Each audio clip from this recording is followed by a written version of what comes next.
Hello aspirants, అందరూ ఎలా ఉన్నారు? బాగున్నారని ఆశిస్తున్నాను. Welcome back to my channel. Friends, చూసుకున్నట్లయితే మనం ప్రజెంట్ ఇరాన్ ఇజ్రాయెల్ వార్కు సంబంధించి ఈ స్ట్రైట్ ఆఫ్ హోర్ముజ్ ఉంది కదా పైన.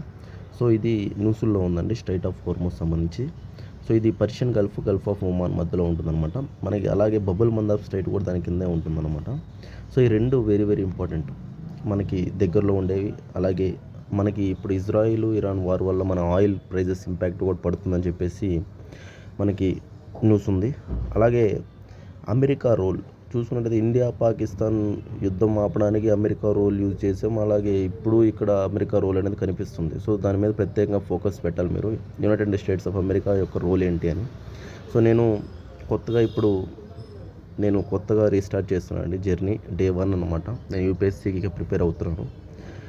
సో నెక్స్ట్ మే ఎగ్జామ్ కోసం ఈరోజు డే 1.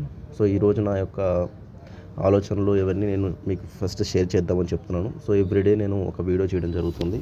నా జర్నీ, నేను ఈరోజు ఏం చదువుతున్నాను, ఏంటి, ఎలా ముందుకు పోతున్నాను, సో ఏంటని నా జర్నీ మీ యూట్యూబ్ ఫ్యామిలీతో షేర్ చేసుకోవడం జరుగుతుంది. సో ఎవరైనా అలాగే మోటివేట్ అవ్వాలనుకున్నా లేదా డైలీ చదవాలనుకున్నా వాళ్ళకి ఈ వీడియోస్ చాలా హెల్ప్ అవుతాయి. సో మనకు ప్రజెంట్ ఈరోజు ఇంటర్నేషనల్ రిలేషన్స్ ప్రకారం కానీ చూసుకున్నట్టయితే ఇజ్రాయెల్ ఇరాన్ వార్ ఖచ్చితంగా చదువుకోవాలి, ఆగిపోయింది ఇప్పుడు అని చెప్పేసి చెప్తున్నారు. సో చాలా యొక్క ఇంపాక్ట్ అయితే కనిపించింది మన ఇండియా మీద కూడా ఆయిల్ ప్రైజెస్ విషయంలో. చూస్తే రష్యా యుక్రెయిన్ వార్ అప్పుడు కూడా ఆయిల్ ప్రైజెస్ మీద ఇంపాక్ట్, ఇప్పుడు కూడా ఇంపాక్ట్. సో మొత్తం మంది ఎక్కువ ఇంపోర్టెడ్ బేస్డ్ ఎకానమీ కాబట్టి వేరే దగ్గర నుంచి మనం అన్నీ తీసుకుంటున్నాం కాబట్టి ఖచ్చితంగా మన మీద ఇంపాక్ట్ పడుతుంది. అది మీరు చూసుకోవాలి, వార్స్ వల్ల కూడా ఇంపాక్ట్ ఏంటి అని చెప్పేసి. నెక్స్ట్ మనకి జాగ్రఫీ పరంగా చూసుకుంటే బంకచర్ల ప్రాజెక్ట్ అనేది మనకి న్యూస్లో ఉందండి.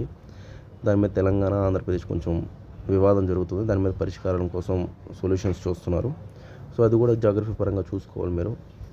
పాలిటీ పరంగా చూసుకున్నట్లయితే మనకి ఏమంత ఇంపార్టెంట్ అయితే ఏం కనిపించట్లేదు. డిప్యూటీ స్పీకరు అపాయింట్మెంట్ ఒకటే ఇంకా జరగలేదని చెప్పేసి మనకి ఒక ఇష్యూ అయితే ప్రజెంట్ జరుగుతుంది అన్నమాట. అది మీరు చూసుకొని డిప్యూటీ స్పీకర్ గురించి పర్టికులర్గా అడగొచ్చు క్వశ్చన్.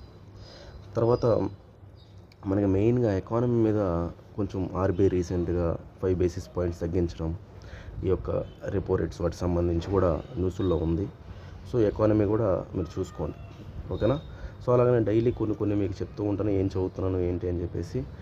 సో నేను పర్ఫెక్ట్ ప్లానింగ్తో ముందుకు వెళ్తున్నాను అండి.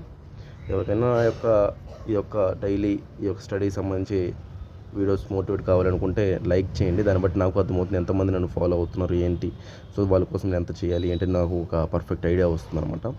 దాన్ని బట్టి నేను కూడా ఇంకా డైలీ ఏం చదువుతున్నాను ఏంటంటే డీటెయిల్గా ఒక 8 మినిట్స్ 10 మినిట్స్ వీడియో కూడా చేస్తాను. సో నేను కొత్తగా ఈ రోజు నుంచి హైదరాబాద్లో నేను ఉన్నాను అనమాట. హైదరాబాద్కి వెళ్ళాను.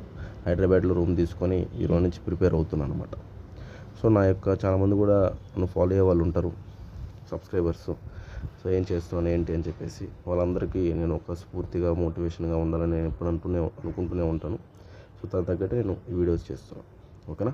సో ప్రతి ఒక్కరూ ఈ విధంగా డైలీ స్టడీ ఏం చదువుతుంది ఏంటని స్టడీ సంబంధించి వీడియోస్ ఏమైనా కావాలంటే డైలీ మోటివేట్ చేయాలనుకుంటే నా యొక్క యూట్యూబ్కి మీరు సబ్స్క్రైబ్ చేసుకొని కొత్త వాళ్ళైతే లైక్ మాత్రం చేయండి వీడియోకి, నాకు అర్థమవుతుంది దాన్ని బట్టి. సో ఎంతమంది నన్ను ఫాలో అవుతున్నారు ఏంటి అని చెప్పేసి మీరు కూడా డైలీ చదవండి, ఓకేనా. సో అది నేను మీతో ఈరోజు షేర్ చేసుకోవాలనుకొని పర్టికులర్గా ఈ డే 1 కొత్తగా స్టార్ట్ చేస్తున్న జర్నీ డే 1 పరంగా మీకు కొన్ని చెప్పాను. ఇక రేపటి నుంచి మరికొన్ని వీడియోస్తో నేను ముందు ఉంటాను. డైలీ నేను చదివేది ఏందని నేను పెడుతూ ఉంటాను వీడియో. ఇంకా నేను ఏం వీడియోస్ పెట్టుకోదలుచుకోలేదండి, ఇది ఒక్క వీడియో పెడుతూ ఉంటాను ఏం చదువుతున్నాను ఏంటి అని చెప్పి. ఓకేనా ఫ్రెండ్స్, అయితే థ్యాంక్ యూ అండి, బాయ్ అండి.